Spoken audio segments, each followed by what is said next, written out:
ડીસા ખેતીવાડી ઉત્પન્ન બજાર સમિતિના ચેરમેન ગોવાભાઈ દેસાઈના ભાજપના પ્રવેશ બાદ શરૂ થઈ પનોતી। લોકસભાની ચૂંટણીમાં રબારી સમાજના ઓછા મતદાનના વિવાદ બાદ સુપ્રીમ કોર્ટના ચુકાદાએ વધારી ગોવાભાઈ દેસાઈની મુશ્કેલી।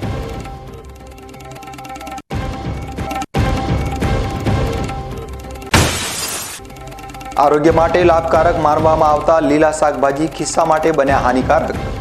વરસાદના પગલે શાકભાજીનું ઉત્પાદન ઘટતા ભાવો પહોંચ્યા આસમાને।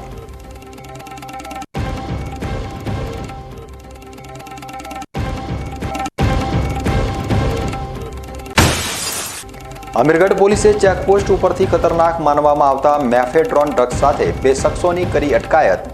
રાજસ્થાનથી ગુજરાતમાં લાવતી વખતે ઝડપાયા બંને શખ્સ।